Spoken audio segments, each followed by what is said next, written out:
تحتها الأنهار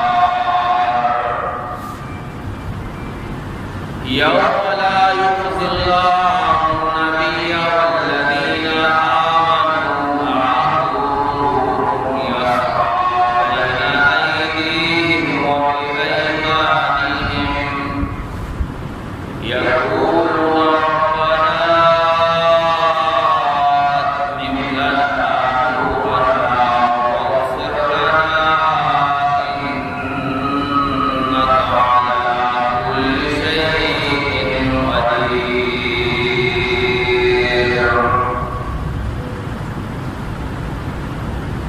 تمام سے کہیے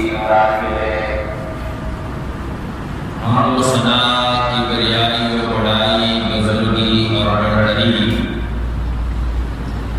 عظمت اور جلالت، شان اور تکبر کے لائق اللہ ملک العلام ذو الجلال والاکرام کی ذات بابرکت ہے، اور بے انتہا بے شمار لا تعداد انگنت درود و سلام ہو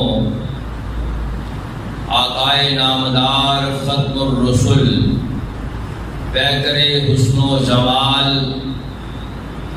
فاطمہ الزہراء رضی اللہ تعالی عنہا کے بابا حسنین کے نانا، میرے اور آپ کے رہبر و رہنما جناب محمد رسول اللہ صلی اللہ علیہ وآلہ وسلم کی ذات مقدسہ پر اور اللہ تعالیٰ کی رحمتیں اور برکتیں ہوں صحابہ کرام رضوان اللہ علیہم اجمعین پر، تابعین اعظام، تبع تابعین کرام، محدثین کرام اور علماء کرام پر۔ محترم سامعین حضرات، آج کے خطبہ جمعۃ المبارک میں جو کہ اس رمضان المبارک کا جمعۃ الوداع یا آخری جمعہ ہے، توبہ اور استغفار کے متعلق قرآن و حدیث سے چند گزارشات آپ کے سامنے رکھنے کی کوشش کریں گے۔ دعا ہے کہ اللہ تبارک و تعالی ہمیں دین اسلام کو صحیح طور پر سمجھ کے اس پہ عمل کی توفیق عطا فرمائے۔ سورہ تحریم کی جو آیت میں نے آپ کے سامنے تلاوت کی، اس میں اللہ رب العزت فرماتے ہیں کہ اے ایمان والو، توبوا الی اللہ توبۃ نصوحا، رجوع کرو اللہ کی طرف، رجوع کرنا خالصتاً، یا توبہ کرو اللہ کی طرف خالص توبہ۔ قریب ہے کہ تمہارا رب تمہارے سارے گناہ معاف کر دے گا اور تمہیں جنتوں میں داخل کرے گا۔ وہ جنتیں ایسی ہیں کہ جن کے نیچے سے نہریں گزرتی ہیں، اور اس دن جو قیامت کا دن ہے، اللہ تبارک و تعالی اپنے پیغمبر حضرت محمد رسول اللہ صلی اللہ علیہ وسلم کو اور آپ علیہ السلام پر ایمان لانے والوں کو رسوا نہیں کرے گا۔ یوم لا یخزی اللہ النبی والذین آمنوا معه نورهم یسعی بین ایدیہم وبایمانہم، اور قیامت کے دن اس کا نور، اس کی روشنی کہ جو ظلمات اور اندھیروں کا دن ہوگا، اس دن اللہ کا نور اور اس کی روشنی اہل ایمان کے سامنے ہوگی اور ان کے دائیں ہوگی۔ وہ اپنے رب سے کہیں گے ربنا اتمم لنا نورنا، اے ہمارے رب ہمارا نور مکمل کر دے، واغفر لنا اور ہمیں بخش دے، انک علی کل شیء قدیر، بے شک تو ہر چیز پر قادر ہے۔ اس آیت میں اللہ رب العزت نے مومنوں کو توبۃ نصوحہ کا حکم دیا ہے کہ خالصتاً اللہ کی طرف رجوع کر لو اور اللہ سے اپنے گناہوں کی معافیاں مانگ لو۔ اس سے فائدہ یہ ہوگا کہ رب کائنات تمہارے گناہ معاف کر دے گا، تمہاری غلطیاں معاف کر دے گا، بلکہ تمہارے گناہوں کو بھی تمہاری نیکیوں میں بدل دے گا،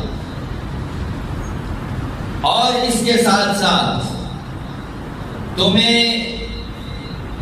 جنتوں کے اندر داخل کرے گا، جنات تجری من تحتها الانہار، وہ ایسی جنتیں، وہ ایسے باغات، وہ ایسے محلات، وہ ایسے مسکن، وہ ایسی جگہیں کہ جو آج تک دنیا کی آنکھ نے دیکھی نہیں اور کسی کان نے سنی نہیں، ان جنتوں کے اندر اللہ رب العزت تمہیں داخل کر دے گا۔ اور پھر ایک اور بڑی بات کہ اس دن جو اندھیروں کا دن ہوگا، ظلمات کا دن ہوگا، بھٹکنے کا دن ہوگا، پریشانیوں اور مسائل کا دن ہوگا، یوم لا یخزی، اللہ اس دن تمہیں رسوائی سے بچا لے گا، تمہیں اللہ اس دن ہر طرح کی پریشانی سے بچا لے گا، اور اللہ تمہیں اندھیروں سے نکال کر روشنیوں میں لے آئے گا۔ یہ فائدہ ہے توبۃ نصوحہ کا۔ پیارے نبی جناب محمد رسول اللہ صلی اللہ علیہ وسلم نے فرمایا کہ کل بنی آدم خطاء، ہر ابن آدم سے، ہر بنی نوع انسان سے غلطی ہوتی ہے، ہر انسان خطا کا پتلا ہے، انبیاء کے سوا کوئی معصوم عن الخطا نہیں ہے کہ جس سے غلطی سرزد نہ ہوئی ہو، جس سے گناہ نہ ہوا ہو، لیکن وَخَيْرُ الْخَطَّائِينَ التَّوَّابُونَ، ان گناہگاروں میں سے، ان سیاہکاروں اور خطاکاروں میں سے، ان غلطی اور گناہ کرنے والوں میں سے سب سے بہترین وہ لوگ ہیں جو اللہ کی طرف رجوع کر کے توبہ اور استغفار کر لیا کرتے ہیں۔ یعنی گناہ انسان کی تخلیق میں موجود ہے، انسان سے خطا ہو سکتی ہے، انسان سے گناہ سرزد نہ ہو ایسا ممکن نہیں ہے۔ اور پیارے نبی علیہ السلام کے ارشاد کے مطابق کہ اللہ رب العزت فرماتے ہیں کہ اگر لوگوں سے گناہ سرزد نہ ہو تو میں ایسی قوم کو ختم کر دوں اور ان کی جگہ پہ ایک ایسی قوم لے آؤں جن سے گناہ بھی سرزد ہوتے ہوں اور ان گناہوں کے بعد وہ اللہ کے سامنے توبہ اور استغفار بھی کر دیں۔ لہذا گناہ ہو جانا یہ انسانی تخلیق میں شامل ہے، یہ انسان کے ساتھ لگا ہوا ہے، لیکن گناہ سے توبہ کر لینا، استغفار کر لینا، اپنے آپ کی بخشش اللہ سے کروا لینا، یہ بہترین خطا کاروں میں سے ہے کہ وہ خطا کار سب سے اچھے ہیں جو توبہ اور استغفار کر لیتے ہیں۔ لیکن انسان توبہ اور استغفار کرتا کب ہے؟ جب وہ گناہ کو گناہ سمجھتا ہے، جب وہ اللہ کی نافرمانی کو اللہ کی ناراضگی کا سبب سمجھتا ہے، جب وہ اپنے گناہوں پہ نادم اور شرمندہ ہوتا ہے۔ عبداللہ ابن مسعود رضی اللہ تعالیٰ عنہ بیان فرماتے ہیں کہ ان المؤمن یرا ذنوبہ کأنہ قاعد تحت جبل یخاف ان یقع علیہ۔ مومن بندہ وہ ہے کہ جو گناہ کو اس طرح سے محسوس کرتا ہے کہ گویا ایک بہت بڑا پہاڑ ہے گناہ، کہ جس کے پاس وہ بیٹھا ہوا ہے اور ڈر رہا ہے کہ کہیں یہ پہاڑ اس کے اوپر نہ آ گرے۔ یعنی گناہ کو اس طرح سے وہ خیال کرتا ہے کہ یہ بہت بڑا پہاڑ ہے جو اس پہ گر جائے گا۔ اور جبکہ وَإِنَّ الْفَاجِرَ، جو گناہگار ہے، جو فاجر ہے، اللہ کی واضح نافرمانیاں کرتا ہے، یَرَا ذُنُوبَهُ كَذُبَابٍ مَرَّ عَلَىٰ أَنَفِهِ، اسے گناہ ایسے لگتا ہے جیسے ناک پہ کوئی مکھی بیٹھ کے گزر جائے۔ انسان کے ناک پہ مکھی بیٹھی اور اس نے یوں ہاتھ کے اشارے سے اس مکھی کو اڑا دیا، فاجر آدمی گناہ کو ایسے دیکھتا کہ کیا ہوا، جو گناہ ہو گیا تو کیا ہو گیا، کیا مذائقہ ہے، دنیا گناہ کر رہی، میں نے کر لیا تو کیا معاملہ ہے۔ یعنی وہ گناہ کو اتنا ہلکا اور اتنا کمتر سمجھتا ہے کہ جیسے ناک سے مکھی اڑا دینا گویا اس طرح سے گناہ کر لینا۔ حضرت انس رضی اللہ تعالی عنہ اپنے دور کے لوگوں کو کہا کرتے تھے کہ لوگوں سن لو، انکم لتعلمون اعمالا ہی ادق فی اعینکم من الشعر، کہ تم لوگ جو اعمال کرتے ہو اور ان اعمال میں بعض اوقات جو گناہ کرتے ہو، تم لوگ آج کے دور میں ان گناہوں کو بال کی طرح سمجھتے ہو۔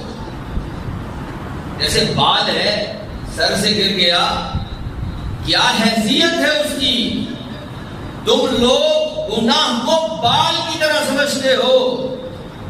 اور فرمایا ان کننا لنعدها على عهد النبی صلی اللہ علیہ وسلم من الموبقات، اور پیارے نبی جناب محمد رسول اللہ صلی اللہ علیہ وسلم کے دور میں ہم ان گناہوں کو ہلاک کرنے والا سمجھا کرتے تھے کہ یہ گناہ ہو گیا، یہ تو مجھے ہلاک کر کے چھوڑ دے گا، یہ تو مجھے تباہ و برباد کر کے چھوڑ دے گا۔ یعنی اس قدر گناہ کی شدت اور ندامت ان کے دلوں میں ہوا کرتی تھی۔ اور ایک دو واقعات سے اس بات کو مزید واضح کرتے ہیں۔ حضرت عمران بن حسین رضی اللہ تعالی عنہ بیان فرماتے ہیں کہ ایک جوہینیہ قبیلے کی عورت پیارے نبی حضرت محمد رسول اللہ صلی اللہ علیہ وسلم کے پاس آئی اور آ کے کہنے لگی کہ اللہ کے نبی طہرنی، مجھے پاک کر دیجئے، مجھ سے گناہ ہو گیا، مجھ سے بدکاری ہو گئی۔ اللہ کے نبی علیہ السلام نے اس کے نگران کو بلایا، جو اس کا کسٹوڈین تھا، اس کا نگران تھا، محافظ تھا، اس کا سرپرست تھا، اور اسے کہا کہ اس عورت کو اس وقت لانا جب یہ بچے کو جنم دے دے۔ اسی طرح ہوا، اس عورت کو دوبارہ لایا گیا اور اس عورت کو حد قائم کرتے ہوئے اللہ کے نبی علیہ السلام نے رجم کی سزا دی، اسے سنگسار کیا گیا۔ اور جب وہ فوت ہو گئی تو پیارے نبی جناب محمد رسول اللہ صلی اللہ علیہ وسلم نے اس کا نماز جنازہ پڑھایا۔ عمر فاروق رضی اللہ تعالی عنہ نے اللہ کے نبی سے کہا، حضور آپ اس عورت کا جنازہ پڑھا رہے ہیں، حالانکہ یہ تو ایک بدکار عورت تھی۔ تو پیارے نبی علیہ السلام نے کیا جواب دیا کہ اے عمر سن لو، لقد تاب توبۃ، کہ اس عورت نے ایسی توبہ کی ہے، لو قسمت بین 70 من اہل المدینہ، کہ اگر اس توبہ کو مدینہ کے 70 لوگوں میں تقسیم کر دیا جائے، لوسعتہم، تو پھر بھی ان کے اوپر سے یعنی وسیع ہو جائے گی یہ توبہ، اتنی اعلیٰ توبہ اس عورت نے کی ہے۔ اندازہ کیجئے کہ صحابہ کرام رضوان اللہ علیہم اجمعین اگر کوئی گناہ کر لیتے تو وہ گناہ انہیں چین سے بیٹھنے نہیں دیتا تھا۔ یہ ہماری طرح نہیں کہ بڑے بڑے گناہوں کے بعد بھی نیند آ جاتی ہے، گناہ کرنے کے بعد شرمندگی قریب بھی نہیں آتی، ندامت محسوس ہی نہیں ہوتی، اللہ کی ناراضگی کا ڈر ہی نہیں لگتا ہے، اور پھر اگلے گناہ کے لیے چل پڑتے ہیں۔ صحابہ کرام کی حالت دیکھیے، حضرت ماعز بن مالک رضی اللہ تعالیٰ عنہ کا واقعہ بھی اسی طرح سے ہے۔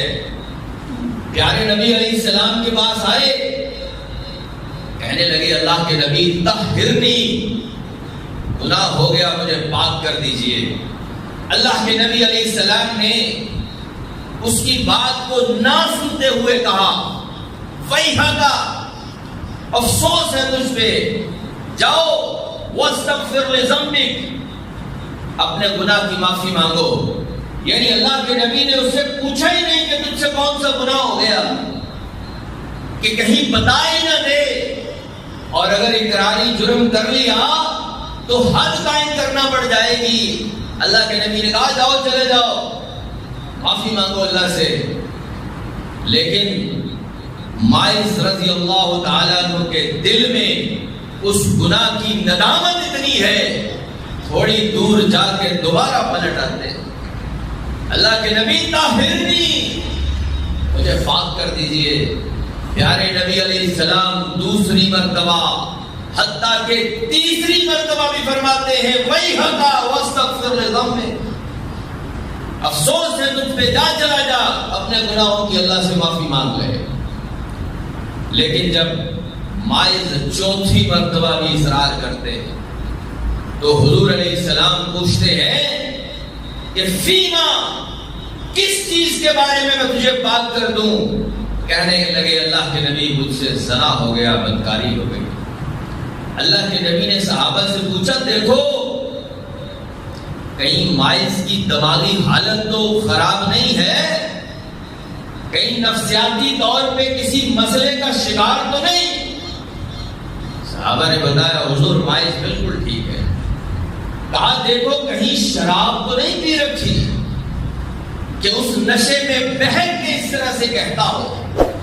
اللہ کے نبی حد الامکان کوشش کر رہے تھے کہ یہ میرا صحابی سزا سے بچ جائے اور اپنے گناہ کو صرف اپنے رب کے سامنے پیش کر کے معافیاں مانگ لے، اپنے اللہ سے معافیاں مانگ لے، کیونکہ اگر گناہ بندے اور رب کے درمیان ہو تو معافی کسی تیسرے سے مانگنے کی ضرورت نہیں، صرف اپنے آپ کو اس رب کے سامنے جھکا دو اور گڑ گڑا کے اس سے معافیاں مانگ لو، وہ معاف کر دیتا۔ ایک صحابی رسول آگے بڑھے ان کے منہ کو سونگا اور کہا نہیں اللہ کے نبی اس نے شراب بھی نہیں پی رکھی. پھر نبی علیہ السلام نے اپنے پیارے صحابی مائز بن مالک پہ حد جاری کی. اور کچھ دن گزرے، صحابہ کرام اللہ کے نبی علیہ السلام کی خدمت میں پیش ہوئے، سلام کیا، بیٹھے. حضور علیہ السلام نے فرمایا کہ اے میرے صحابہ، اپنے اس ساتھی مائز کے لیے استغفار کی دعا کرو، کیونکہ اس نے ایسی توبہ کی ہے جو اللہ کو بہت ہی زیادہ پسند آ گئی ہے. پھر غامدیہ قبیلے کی ایک عورت، یہ وہی عورت ہیں کہ جن سے مائز بن مالک رضی اللہ تعالی عنہ نے یہ بدکاری کی تھی. اس اللہ کی نیک بندی نے بھی اپنا گناہ اس کے اوپر ندامت کرتے ہوئے اللہ کے نبی علیہ السلام کے سامنے اپنے آپ کو سزا کے طور پہ پیش کیا. حضور علیہ السلام نے اس کو بچہ ہو جانے کے بعد، جب بچہ دودھ پی چکا، اس مدت کے بعد آنے کا حکم دیا. وہ پھر آئی اور اس پہ حد جاری کی گئی. اور حد جاری کرتے ہوئے ایک پتھر جب اس کے سر پہ لگتا ہے تو خون کے چھینٹے خالد بن ولید رضی اللہ تعالی عنہ کے چہرے پہ پڑتے ہیں. تو ذرا مذمتی الفاظ کہتے ہیں کہ بدکار عورت تھی کہ جس نے ایسا کیا.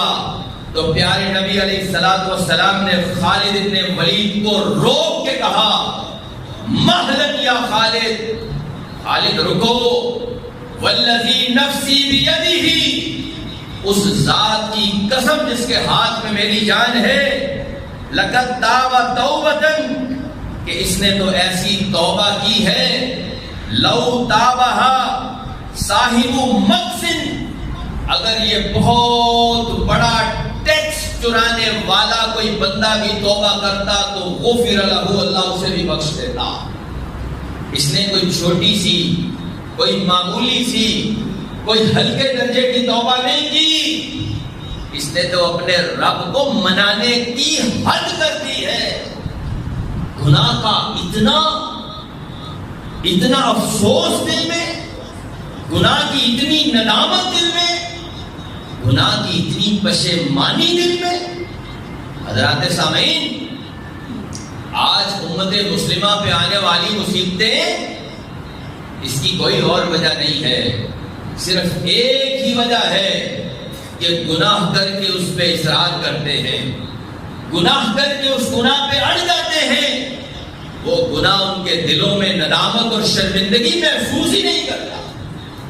اور میں ہر بار کہا کرتا ہوں کہ اس دور کے شیطان نے اس دور کے مسلمانوں کو بہکانے میں انتہا کر دی ہے کہ اس نے تو گناہوں کو گناہ ہی نہیں رہنے دیا.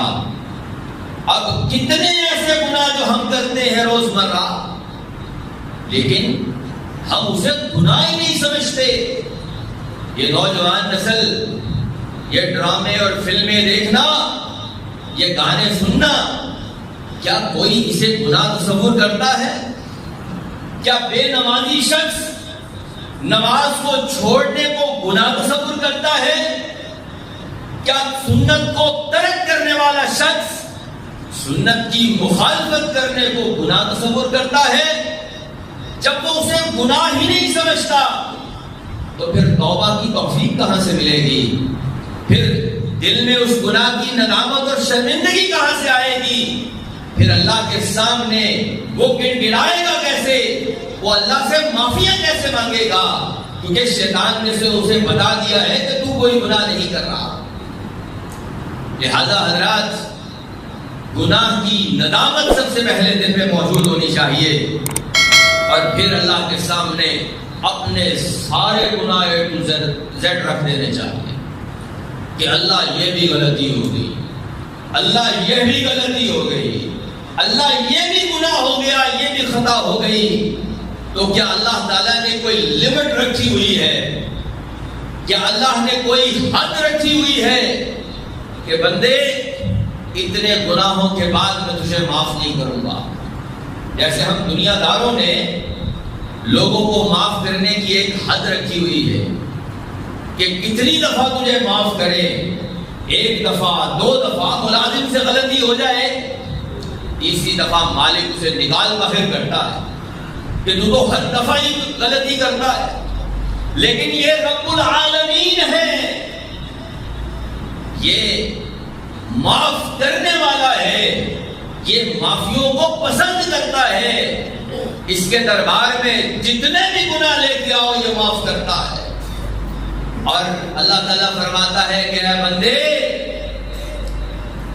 اگر تو زمین سے لے کے آسمان تک کا جو سارا ایریا ہے، اگر تیرے گناہ اس ساری جگہ کو بھی بھر دیں، اور فرمایا کہ تیرے گناہ سمندر کی جھاگ کے برابر بھی کیوں نہ ہو، اور تیرے گناہ پوری زمین کے برابر بھی کیوں نہ ہو، اور تو میرے سامنے گناہوں سے معافی مانگنے کے لیے آ جائے، تو میں رب العالمین تجھے تب بھی معاف کر دوں گا۔ یہ اللہ رب العزت کی شان رحمت ہے، یہ اس کا خاص فضل و کرم ہے کہ وہ یہ نہیں دیکھتا کہ میرا بندہ میرے سامنے آیا ہے تو کتنے گناہ کر کے آیا ہے۔ اسی لیے اللہ کہتا ہے وَتُوبُوا إِلَى اللَّهِ جَمِيعًا أَيُّهَا الْمُؤْمِنُونَ لَعَلَّكُمْ تُفْلِحُونَ۔ اے مومنو، سب کے سب اللہ کی طرف رجوع کر لو، توبہ اور استغفار کر لو اے مومنو، تاکہ تم پہ رحم کیا جائے، تاکہ تم کامیاب ہو جاؤ، تاکہ اللہ کی رحمت کے دروازے تم پہ کھل جائیں۔ لہذا اللہ رب العزت سے توبہ اور استغفار کرنا یہ مومن آدمی کا شیوا ہے، یہ مومن کے لیے لازم ہے۔ اور پھر اس سے بڑھ کر اگر آگے دیکھیں، انبیاء کرام کی بھی یہی صفت ہے۔ انبیاء کرام نے بھی اللہ کے بارگاہ کے اندر رجوع کیا۔ حضرت آدم علیہ السلام سے خطا ہوئی کہ اللہ نے منع کر رکھا تھا وَلَا تَقْرَبَا هَذِهِ الشَّجَرَةَ، اس درخت کے قریب نہیں آنا، لیکن شیطان کے بہکاوے میں آ گئے تو اللہ رب العزت کی بارگاہ میں حاضر ہو گئے اور اللہ سے دعائیں مانگنے لگے، ربنا ظلمنا انفسنا، اے اللہ اپنی جانوں پہ ظلم کر بیٹھے ہیں، وَإِن لَّمْ تَغْفِرْ لَنَا وَتَرْحَمْنَا لَنَكُونَنَّ مِنَ الْخَاسِرِينَ، اور اگر تو نے ہم پہ رحم نہ کیا، ہمیں معاف نہ کیا، تو ہم گھاٹا پانے والوں میں سے ہو جائیں گے۔ مزید انبیاء کرام کی زندگیوں کو دیکھیں، حضرت نوح علیہ السلام نے کشتی بنائی، سب کو اس کے اوپر سوار ہونے کے لیے کہا، لیکن اپنے ہی بیٹے نے سوار ہونے سے انکار کر دیا۔ اور جب طوفان نوح آیا تو کہنے لگے بیٹے سے بار بار، لیکن بیٹا نافرمان ہے، نہیں مانتا، لہذا اللہ کے سامنے کہا تو اللہ نے کہا کہ یا نوح انہ لیس من اہلک، کہ یہ تیرے اہل میں سے نہیں ہے، اور اب اگر تو نے سوال کیا تو ظالموں میں سے ہو جائے گا۔ تو حضرت نوح علیہ السلام بھی اللہ رب العزت سے معافیاں مانگتے ہیں اور کہتے ہیں کہ رب انی اعوذ بک ان اسألک ما لیس لی بہ علم وَإِلَّا تَغْفِرْ لِي وَتَرْحَمْنِي أَكُنْ مِنَ الْخَاسِرِينَ، اے اللہ میں اب تجھ سے سوال نہیں کرتا، اور اگر تو نے مجھے معاف نہ کیا، تو نے مجھ پہ رحم نہ کیا، تو میں خسارہ پانے والوں میں سے ہو جاؤں گا۔ حضرت موسیٰ علیہ السلام کے واقعے میں دیکھیں کہ جب ان کی قوم کے ایک شخص کا ایک قبطی سے جھگڑا ہو گیا اور موسیٰ علیہ السلام نے انہیں اس لڑائی کو ختم کرنے کے لیے جب اس قبطی کو حضرت موسیٰ علیہ السلام کے ہاتھ سے مکہ لگ گیا تو وہ مر گیا، تو اس موقع پہ حضرت موسیٰ علیہ السلام اپنے رب سے کہتے ہیں کہ رب انی ظلمت نفسی فاغفر لی، اے اللہ اپنی جان پہ ظلم کر بیٹھا ہوں، مجھے معاف کر دے۔ یعنی انبیاء کرام وہ بھی اللہ رب العزت کے دربار میں معافی کے لیے طلبگار ہے۔ حضرت یونس علیہ السلام جب مچھلی کے پیٹ میں جاتے ہیں تو لا الہ الا انت سبحانک انی کنت من الظالمین، اپنی ندامت اور شرمندگی کا اللہ کے سامنے اظہار کر کے اس سے توبہ اور استغفار کے طلبگار ہوتے ہیں۔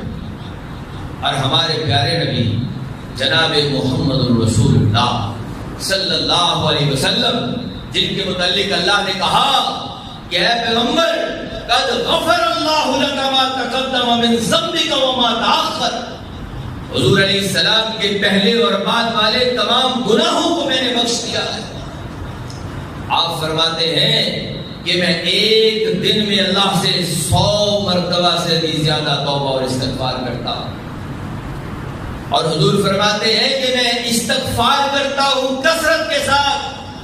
اور صحابہ کرام بیان کرتے ہیں کہ اللہ کے نبی ایک مجلس میں بیٹھ کے 70 مرتبہ سے زیادہ استغفار کیا کرتے ہیں، اللہ سے بخشش طلب کرنا۔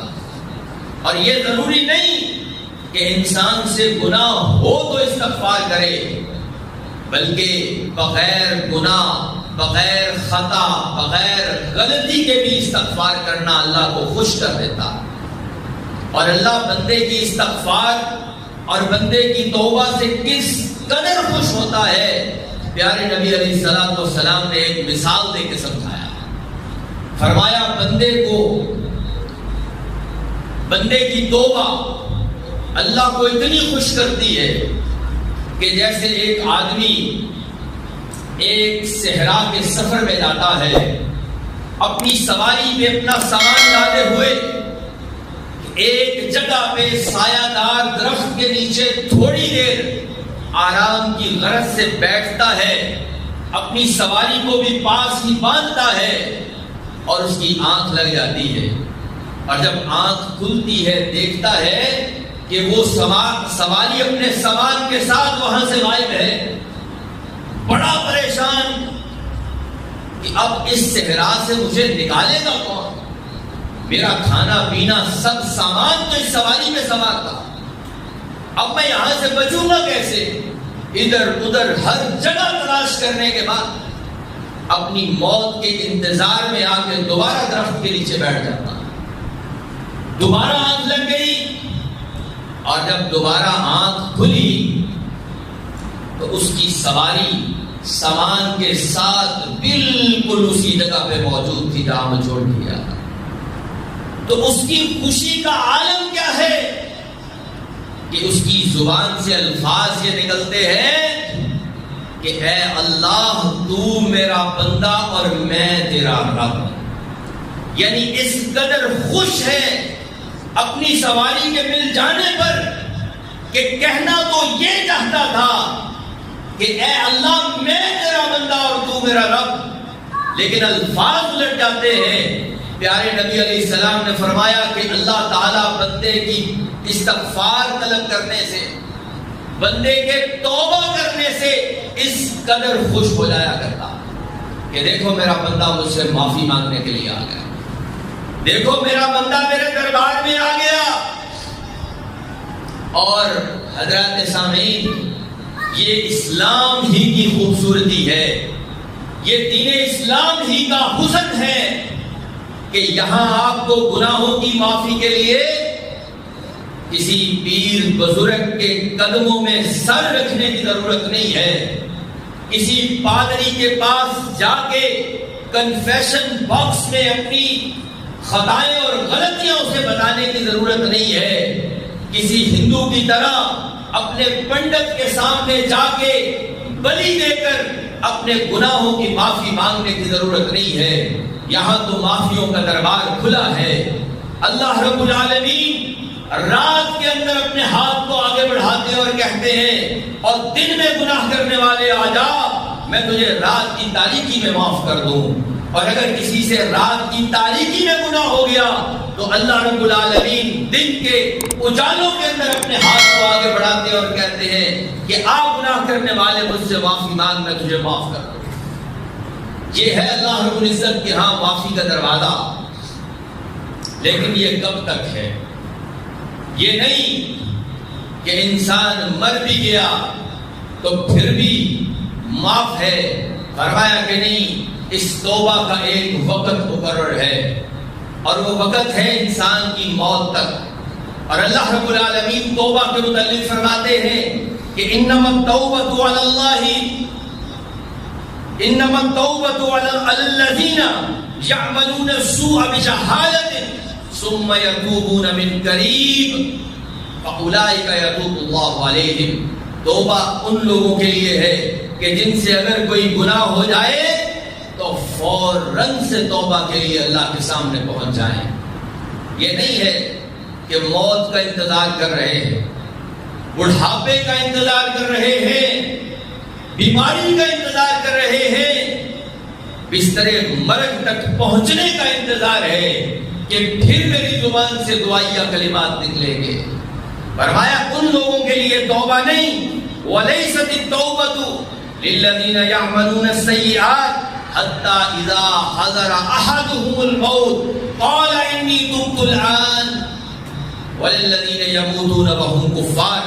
فرمایا ان لوگوں کے لیے کوئی توبہ نہیں فرعون کی طرح کہ جن کی موت آ جائے اور وہ کہے کہ اب میں توبہ کرتا ہوں۔ فرمایا اس کی کوئی توبہ نہیں، اور نہ ہی اس آدمی کی توبہ ہے جو حالت کفر میں مر گیا۔ یہ تو وہ لوگ ہیں کہ جن کے لیے اللہ کہتا ہے کہ ہم نے دردناک عذاب تیار کر رکھا ہے۔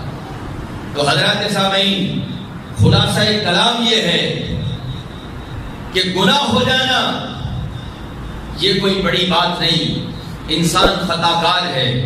پیارے نبی علیہ السلام نے فرمایا کل بنی آدم خطاء، لیکن گناہ کے بعد اس گناہ پہ اڑ جانا برا ہے، اس گناہ پہ شرمندہ ہو جانا، اندر ہی اندر ندامت اور شرمندگی محسوس کرتے ہوئے اللہ کی بارگاہ میں حاضر ہو جانا، اپنی آنکھوں سے آنسو نکالنا، اپنے دل کو غمگین کرنا اور اللہ کے سامنے استغفار کرنا، بخشش طلب کرنا، اللہ رب العالمین اس گناہ کو معاف کر دے گا۔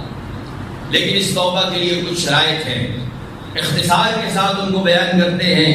سب سے پہلے توبہ اللہ سے کرنی ہے اخلاص کے ساتھ، یہ نہیں کہ دل میں شک ہے پتہ نہیں اللہ نے معاف کرنا ہے یا نہیں کرنا۔ اللہ رب العزت نے تو اس 100 آدمیوں کو قتل کرنے والے شخص کو بھی معاف کر دیا تھا۔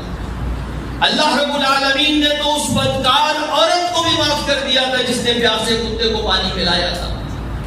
تو یہ اللہ رب العالمین سے مانگ رہے ہو، یہ کو کسی بڑے سیٹھ کے پاس نہیں جا رہے جس سے جا کے مانگتے ہو تو ذہن میں یہ بات ہوتی ہے پتہ نہیں دے گا یا نہیں دے گا۔ یہاں تو رب العالمین ہے، ذہن میں تصور یہ لے کے آؤ میں کس سے مانگ رہا ہوں، اس پروردگار سے مانگ رہا ہوں جو انک علی کل شیء قدیر ہے، ہر چیز کے اوپر قادر ہے، لہذا وہ میرے گناہوں کو بھی معاف کر سکتا ہے۔ اخلاص کے ساتھ توبہ کرنی ہے، اور لیکن اس کے بعد اپنے گناہ پہ ندامت اور شرمندگی بھی ہونی چاہیے۔ یہ نہیں کہ انسان اس گناہ کو چھوڑے ہی نہ، اس پہ شرمندہ ہی نہ ہو اور اللہ سے معافی مانگ رہا ہے، گویا یہ تو اللہ سے مذاق کرنے والی بات ہے کہ گناہ پہ کوئی شرمندگی نہیں، لیکن صرف لفظی ہیر پھیر ہے اور اللہ کے سامنے دعائیں کر رہا ہے۔ اور تیسری بات کہ اس گناہ کو چھوڑ دے، اس گناہ کو ترک کر دے اور آئندہ مستقبل میں اس گناہ کو نہ کرنے کا پکا ارادہ اور عزم کر لے کہ اے اللہ آج کے بعد یہ گناہ نہیں کروں گا۔ اور پھر توبہ کا دروازہ بند ہونے سے پہلے پہلے توبہ کر لے، اور توبہ کا دروازہ کب بند ہوگا؟ انسان کا آخری سانس نکلنے تک توبہ کا دروازہ کھلا ہے، لیکن کوئی شخص یہ نہیں جانتا کہ میرا آخری سانس کون سا سانس ہوگا۔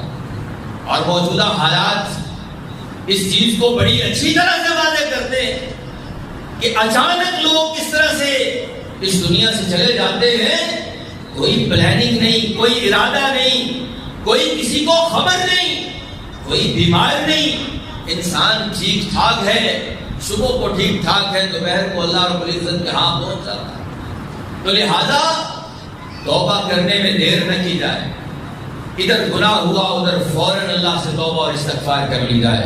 اور آخری بات کہ اگر اس گناہ کا تعلق حقوق العباد سے ہو تو پہلے بندوں سے معافی مانگنی ہے، پہلے بندوں سے اس حق کی تلافی کرنی ہے کسی کا حق دبایا ہوا ہے اس کا حق دینا پڑے گا، تب اللہ کی بارگاہ کے اندر وہ معافی تیری قبول ہوگی۔